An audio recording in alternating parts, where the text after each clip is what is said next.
Good morning students. आज हम पढ़ेंगे हमारी कक्षा 7 का चतुर्थ पाठ हास्य बाल कवि सम्मेलन। ये पूरा नाम है लेकिन इसको अलग अलग भागों में बांटा गया है। हास्य अलग होगा, बाल कवि और सम्मेलन, यानी हास्य का अर्थ होता है हंसाने वाला या किसी चीज में हास्य यानी कम करने वाला, बाल यानी बालक, कवि और सम्मेलन। ये एक ऐसा चैप्टर है जिसमें बालकों द्वारा कविताएं बोल बोल के लोगों को हंसाया जाता है, जिसमें 4 कवि हैं जो मंच के ऊपर बैठे हैं और आवाज कर रहे हैं। बाद में एक संचालक आता है जो सबको कहता है आप चुप हो जाइए, हमारे बीच जो बालक के रूप में कवि है, छोटे कवि हैं, वो आएंगे और तुम्हारा मनोरंजन करेंगे। तो अब हम पढ़ते हैं हमारे चैप्टर बाल हास्य कवि सम्मेलन। तो ये है हास्य बाल कवि सम्मेलनम। विविध वेशभूषा धारण, विविध यानी अनेक प्रकार की, विभिन्न प्रकार की वेशभूषा यानी कपड़े धारण किए हुए 4 बाल कवि, 4 यानी 4 बाल कवि मंचस्य यानी मंच के ऊपरी यानी ऊपर उपविष्टासंति बैठे हैं। अध का अर्थ होता है नीचे, नीचे श्रोतार यानी सुनने वाले, हास्य कविता श्रवणाय हास्य कविताओं को सुनने वाले श्रोता हैं। उत्सुकासंति कविताओं को सुनने के लिए उत्सुक है। कोलाहलम च कुर्वन्ति, कोलाहलम का अर्थ होता है शोर मचा, च का अर्थ और शोर मचा रहे हैं। फिर है संचालक, संचालक जो कार्यक्रम चलाता है वो आता है मंच पे, वो कहता है अलम कोलालेन, अलम का अर्थ होता है बस, कोलाहलम यानी अब चुप हो जाओ। अग आज परम हर्षस्य अवसर, आज बहुत ही हर्ष यानी खुशी का दिन है। यत अस्मिन कवि सम्मेलन काव्य हंतारे काल्यापकाश्च भारतस्य हास्य कवि धुरंधरा समागता सन्ति। इस कवि सम्मेलन में काव्य अंतरा यानी काव्य का नाश करने वाले भारत के हास्य कवि धुरंधरा, भारत से जो धुरेंद्र कवि है, समागता सन्ति इसमें शामिल हुए हैं। अहि करत तल ध्वनिना वयम एतेषा स्वागतम कुर्म। अहि आइए करतल ध्वनि यानी तालियों की ध्वनि के साथ हम इनका स्वागत करते हैं। आगे है गजाधर। गजाधर जो कवि है वो आते और कहते हैं सर्वभ्यो रसिकेभ्यो, सभी अरसिक यानी जो किसी चीज में इंटरेस्ट नहीं लेते उनको कहते हैं अरसिक, यानी अरस लेने वाले को नमो नमः, मेरा नमस्ते। प्रथम तावद अहम, सबसे पहले अहम यानी मैं, आधुनिक वेदम, आधुनिक जमाने के जो वेद यानी डॉक्टर हैं। उद्देश्य स्वकीयम काव्य श्राव्यामि, उनको लेके अपनी कविता सुनाता हूँ, जिसमें अपनी कविता सुनाता है।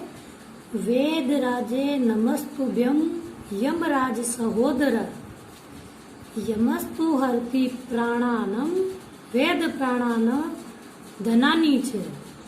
इसका अर्थ होता है हे वेदराज, तुम्हें नमस्तुभ्य यानी नमस्कार करता हूँ। यमराज सहोदरा, यमराज के सहोदरा यानी भाई, हे यमराज के भाई।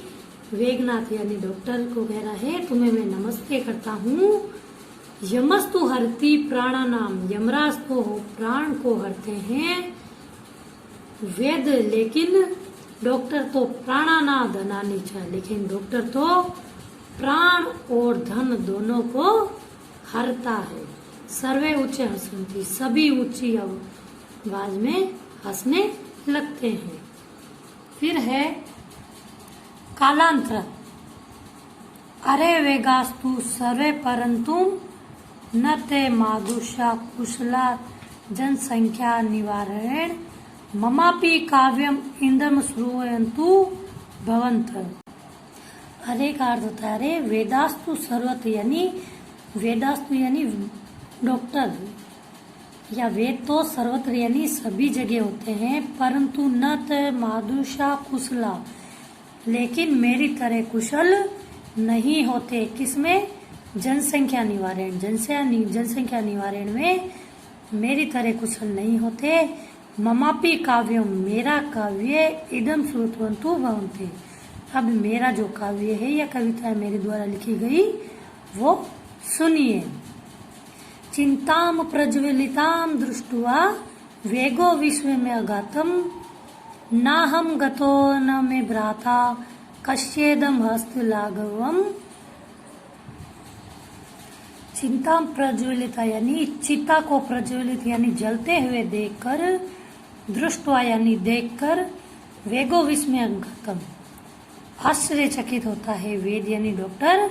वो कहता है ना हम गतो न मैं भ्राता, ना मैंने किया, न भ्राता ना मेरे भाई ने, कश्येदम हस्त लाघवम ये किसके हाथ की सफाई है। सर्वे पुनः हसंती सभी पुनः हंसने लगते हैं। फिर अगला आता है कवि तुंदिल। तुंदिलस्य ऊपरी हस्तम आवरियंत तुंदिलस्य यानी तोंद के ऊपर हाथों को फेरते हुए तुंदिलो भो ममापि इदम काव्यम श्रुताम जीवने धार्यता छे। तो नेक्स्ट आता है तुंदिल। वो तोंद पर हाथ फेरता हुआ मंच पर आता है और कहता है तुंदिलो अहम भो मैं तुंदिल हूँ, ममापि इदम काव्यम श्रुत्वा और मैं भी यहाँ पर काव्य सुनाने आया हूँ। जीवने धार्यताम च जो तुम जीवन में धारण करो है, धारण करो। तो क्या कहते हैं परानम प्राप्ते दुर्बुद्धे माँ शरीर दया कुरु। तो तुंदिल कवि कहता है परानम प्राप्ते दुर्बुद्धे अगर परानम यानी पराया अन प्राप्त दुर्बुद्धे अगर कोई दुर्बुद्धि वाला व्यक्ति तुम्हें खाने पर बुलाता है माँ शरीरे दयाम कुरु तो अपने शरीर पर दया माम यानी मत करो। यानी हास्य यानी हंसने की कविता है। इसमें कवि कह रहा है तुंदिल यानी तोंद पे हाथ फेरता हुआ कि अगर तुम्हें कोई खाने पे व्यक्ति बुलाता है तो शरीर पे दया मत करो यानी खाते जाओ। परानम दुर्लभ लोके पराया अन्न है जो लोके यानी संसार में बहुत ही मुश्किल से प्राप्त होता है। शरीरानी पुनः पुनः लेकिन शरीर तो है वो क्या है अगले जन्म में हमें वापस मिल जाएगा। यानी शरीर पे दया मत करो चाहे मोटे हो जाओ लेकिन सिर्फ खाने का ध्यान दो। ये बातें सुनकर सर्वे पुनः यानी सभी लोग पुनः अट्टहास कुर्वन्ते जोर जोर से हंसने लगते हैं। फिर है चारवाक। अब नेक्स्ट आता है चारवाक कवि।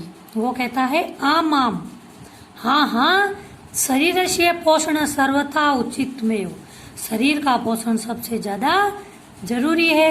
यदि धन नासित यदि धन नहीं है तदा ऋणम कृप तो पौष्टिक पदार्थ एवं भोग्यम अगर आपके पास धन नहीं है तो ऋण लेकर यानी अपने ऊपर पैसे करके ही हमें पौष्टिक भोजन खाना चाहिए। चार वाक्य देता है आम आम हाँ शरीर पोषे पोषणम शरीर को पोषण करो सर्वथा उचित में सबसे उचित है। यदि धनम नास्ति यदि ये तुम्हारे पास धन नहीं है तदा ऋणम ऋणम का अर्थ होता है फिर भी कर्ज लेकर पौष्टिक पदार्थ यानी शरीर को पोषण देने वाले पदार्थ एवं भोक्तव्य और शरीर को पौष्टिक देने वाले पदार्थ खाइए। तथा कथयति, तब कवि कहता है, चारवा कवि, याव जीवेत सुखम, अपनी पंक्तियां बोलते हैं, याव जीवेत सुखम जीवेद ऋणम कृत्वा घृतम पीवेत, यानी आजीवन सुखी रहिए, जीवेद ऋणम, चाहे उसके लिए कर्ज लेना पड़े, कृत्वा घृत पीवेत, चाहे ऋण लेके हमें, ऋण मतलब इतना जरूरी भी नहीं है, लेकिन इसमें हंसने की बात कही गई है कि अगर आपको सुखी रहना है तो ऋण लेके भी आप घी पीते रहिए और जीवन में सुखी रहिए। श्रोता, तब सुनने वाले कहते हैं, तही ऋणस्य प्रत्यर्म कथम, श्रोता कहते हैं तही ऋणमस्य, तो फिर वो ऋण प्रत्यर्णम कथम, कौन चुकाएगा। फिर चारवाक कवि वापस बोलते हैं, कहते हैं, श्रुत्वायाम श्रुत्यता मम अवशिष्ट काव्यम, सुनिए मेरा अगला जो काव्य की लाइन है, वो अभी तो तुमने मतलब एक ही लाइन सुनी है कि घी पीना, यानी घी पीने का अर्थ होता है पौष्टिक आहार खाना जरूरी है, चाहे ऋण लेकर ही खाइए। लेकिन मेरी अगली पंक्ति सुनिए, घृतम पित्वा, घी पीकर श्रम कृत्वा, श्रम कीजिए, ऋण प्रत्ययते जन, यानी घी पीने का अर्थ होता है पौष्टिक आहार, यानी अच्छा भोजन खाकर जब हम ताकतवर रह जाएंगे तब हम श्रम करेंगे, यानी मेहनत करेंगे, और उसी मेहनत से जो कमाएंगे उससे वो ऋण उतारेंगे।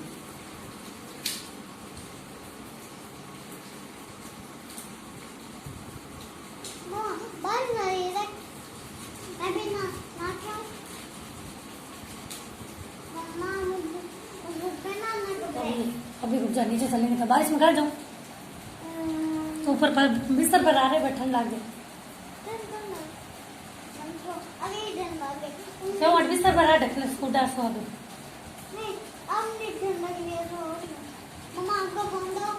एक सेकंड ना, थोड़ी देर और बस, हाँ बाद में थोड़ी देर, 1 मिनट थोड़ा बाकी है, 2 लाइन बाकी है बस। हाँ दोनों मैं ही सुन रही हूँ, बोल रही हूँ।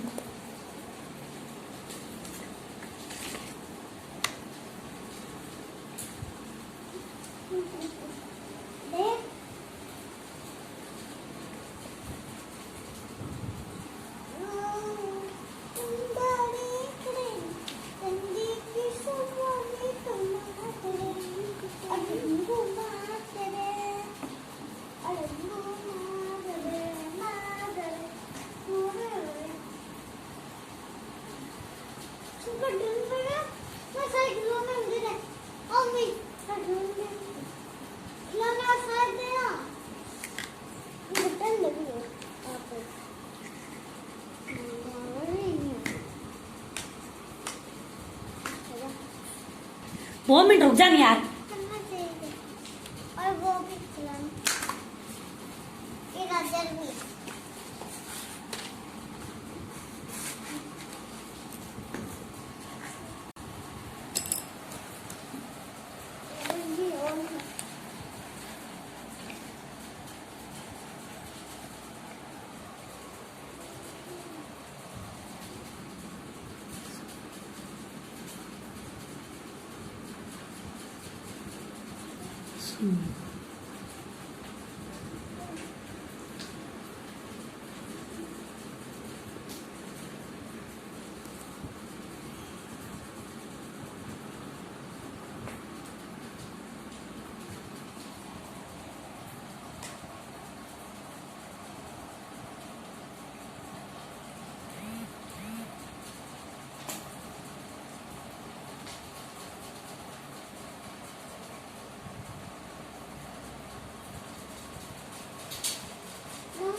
गजाधर जैसे कवि, तुंदिल जैसे भोजन के लालची कवि को, और कालांतक जैसे वेद और चार्वाक कवि को मैं नमस्कार करता हूँ।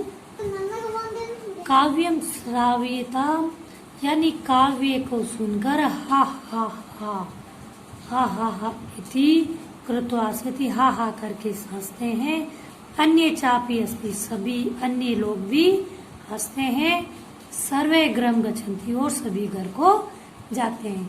तो ये कविता थी बाल हास्य यानी बालकों द्वारा हंसाने जैसी कविता। अब हम करते हैं इसके शब्दार्थ। तो ये है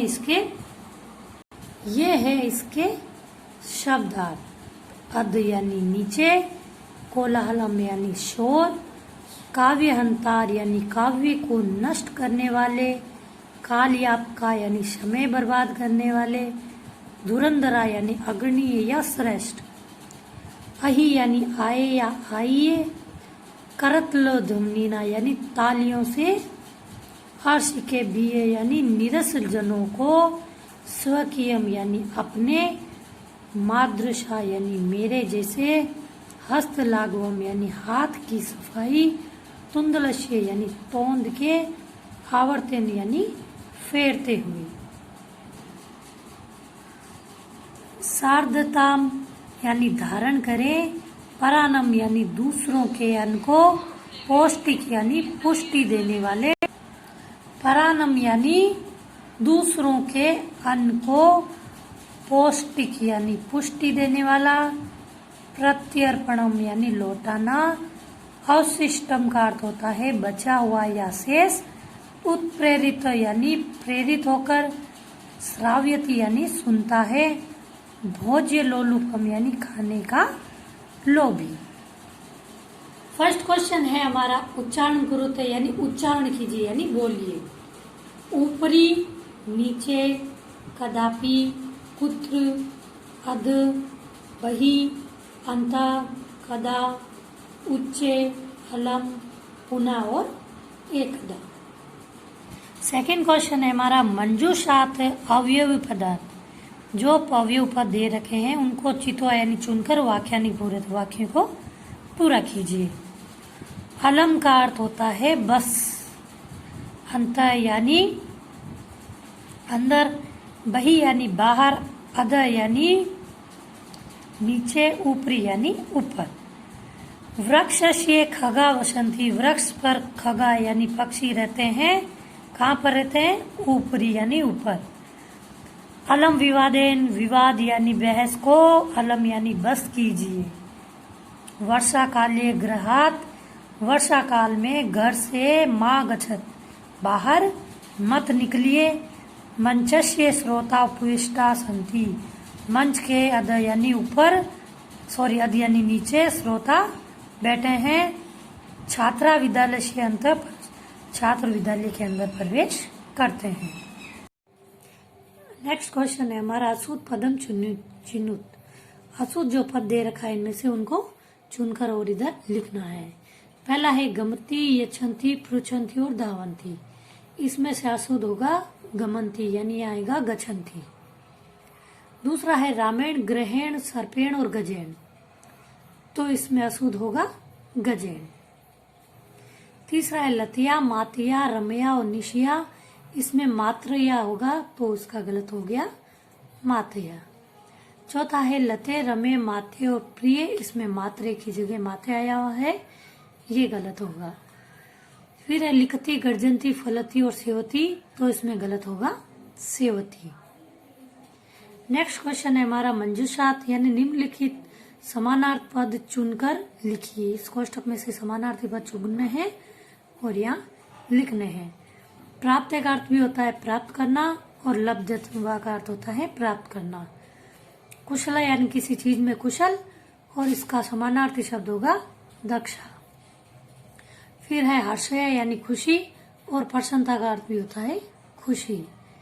देहस्य यानी शरीर, शरीरस्य शरीर। वेदमय यानी डॉक्टर और चिकित्सम का अर्थ भी होता है डॉक्टर। नेक्स्ट क्वेश्चन है अधोलिखितान निम्नलिखित प्रश्नों के उत्तर एक पदेन यानी एक वाक्य शब्द में दीजिए। मंचे कति बाल कवि उपविष्टा सन्ति। मंच के ऊपर कितने बालक बैठे थे? तो चत्वार यानी 4। के कोलाहलम कुर्वन्ते, कौन कोलाहल मचा रहा था? श्रोतार यानी जो देखने आए थे वो श्रोता। गजाधर कम उद्देश्य काव्यम प्रस्तुति। गजाधर ने कौन से उद्देश्य से काव्य को प्रस्तुत किया? तो आधुनिक वेद का। 4th क्वेश्चन है तुंदिल कश्य ऊपरी हस्तम आवर्ती थी। तुंदिल तो था वो किसके ऊपर हाथ फेर रहा था? तो तुंदलिश यानी अपनी तोंद के ऊपर। लोके पुण्य पुण्य कानी भविष्यन्ति। संसार में वापस हमें क्या मिल सकता है? शरीरानी यानी शरीर। नेक्स्ट क्वेश्चन है किम कृत्वा घृत पिबेत। क्या करने पर भी घी पीना चाहिए? ऋणम यानी हमारे ऊपर ऋण होने पर भी हमें घी पीते रहना चाहिए। मंजूषात पदानी निम्नलिखित जो पद दिए गए हैं उनको चुनकर कथा की पूर्ति करनी है। पूरा एकश्य नृपश्य एक। बहुत पहले एक नृपश्य यानी राजा था। एक का प्रिय वानर आसित। उसके पास एक बहुत प्रिय यानी बहुत अच्छा लगने वाला वानर यानी बंदर था। एक दिन नृप यानी राजा सुप्त आसित सो रहा था। वानर व्यंजने तम अविज्य थे। वानर उनको हवा दे रहा था। तदेव तभी एकदा यानी एका यानी एक, मक्षिका यानी मक्खी, नृपश्य नासिकाया उपासित। तभी एक मक्खी नृपयश्य यानी राजा के नाक पर आकर बैठ गई। यद्यपि वानर वारंवारम व्यंजनेन ताम निवार्यति स्मे। वानर यानी बंदर जो था वो बार बार उसे हवा से उड़ा रहा था, तथापि फिर भी सा वह पुनः पुनः बार बार नृपश्य यानी राजा के नासिका समय यानी नाक पर उपस्थित यानी ऊपर बैठ रही थी। अंत से मक्षिका हंतु। उसने फिर मक्षिका को खंडगेन प्रहारम अकरोत। जब वो बार बार उड़ती जा रही, बार बार उस राजा के नाक पर बैठ रही थी, तो उसने क्या किया? पास में जो तलवार पड़ी थी उससे उसके ऊपर प्रहार कर दिया। मक्षिका तो उड़ियत दूरम गता। मक्षिका तो दूर यानी मक्खी तो दूर उड़ गई, किंतु खड़क प्रहार यानी खड़क का अर्थ होता है तलवार के प्रहार से नृपश्य यानी राजा की नाक छिन्न भवति यानी कट। किंतु तलवार के प्रहार से राजा का जो नाक था वो कट गया। अतः वो चेत इसीलिए कहा जाता है मूर्ख जन से मित्रता नोचिता। मूर्ख से के साथ की गई मित्रता नुकसान ही देती है। नेक्स्ट क्वेश्चन है हमारा विलोम पदानी योजित है। जो विलोम शब्द है उससे इनको मैच करना है। अध का अर्थ होता है नीचे, तो इसका विलोम शब्द होगा ऊपरी यानी ऊपर। अंत्य, अंत्य का अर्थ होता है अंदर, इसका विलोम शब्द होगा बाह्य यानी बाहर। दुर्बुद्धि यानी बिना बुद्धि वाला, उसका होगा सुबुद्धि यानी अच्छी बुद्धि वाला। उच्च यानी ऊपर और नीचे यानी नीचे। दुर्लभ यानी कठिनता से मिलने वाला और सुलभ यानी आसानी से मिलने वाला। तो ये तो हमारा चैप्टर हास्य बाल कवि सम्मेलन, जिसमें इन 4 बाल कवियों द्वारा कविताएं बोली जाती है और श्रोताओं द्वारा सुनकर ठहाके से हंसा जाता है। वीडियो देखने के लिए धन्यवाद।